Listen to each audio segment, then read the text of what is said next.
Hello বন্ধুরা, আসসালামু আলাইকুম। আজ 3 মাস পূর্ণ হলো মিনক্সিডিল ব্যবহার করার। আমি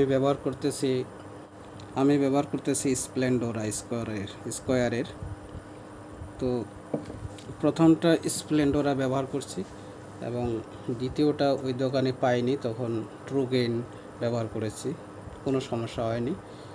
আর এটা 3 নাম্বার, এটা তৃতীয় চলতেছে স্প্লেন্ডোরা। আবার 1.5 মাস যখন ব্যবহারের সময় হয়েছিল তখন প্রচুর চুল উঠতেছিল এবং এত চুল উঠতেছিল আমি হতাশায় ভুগতেছিলাম যে বন্ধ করে দেবো কি না, সব চুল উঠে চলে যায় যদি। কিন্তু আবার ধৈর্য ধরে থাকলাম, দেখা যাক কী হয়। তো 2.5 মাস পর্যন্ত প্রচুর চুল উঠলো।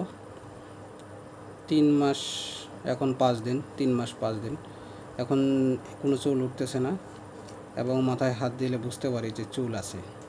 আমি কয়েকটা ভিডিও দেখাচ্ছি আপনাদের।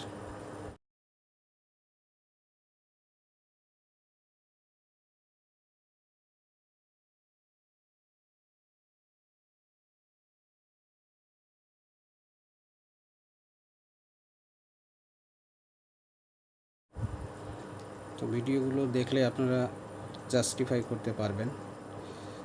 আশানুরূপ চুল এখনও হয়তো গজায়নি, কিন্তু চিকন চুলগুলো মোটা হয়েছে, এই জন্য হয়তো আমি হাত দিলে চুল পাই।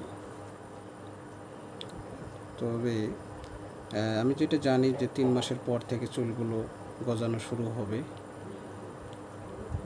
আমি আশা রাখি যে চুল অবশ্যই গজাবে এবং 3 মাসের পর থেকে আমি রেজাল্ট পাচ্ছি যে চুলগুলো আমার আগের থেকে অনেক মোটা হয়েছে এবং চুল আর পড়তেছে না, টোটালি চুল পড়তেছে না, হয়তো 2-1টা পড়বেই স্বাভাবিক, এখন চুল পড়তেছে না। তবে যারা হতাশ হয়ে যাচ্ছেন যে কি ব্যবহার করবেন, আমি অবশ্যই তাদেরকে বলবো যে আপনারা মিনক্সিডিল ব্যবহার করেন, আশা করি রেজাল্ট পাবেন। আমি এর মধ্যে কি খেয়েছি, আমি শুধু জিঙ্ক 20 ট্যাবলেট খাচ্ছি, তবে 15-20 দিন ধরে খাচ্ছি না, মনে থাকে না। আপনারা অনেকেই অপেক্ষা করতেছিলেন আমার এই ভিডিওটার জন্য, আশা করি আপনারা দেখলেন, বুঝতে পারলেন। তো ধন্যবাদ সবাইকে, আল্লাহ হাফেজ। নেক্সট ভিডিওর জন্য অপেক্ষা করেন। আমি 2 মাস পর পর ভিডিও দিব, আমার সাকসেস রেট কেমন হচ্ছে সেটা অবশ্যই আপনারাও দেখবেন। আল্লাহ হাফেজ।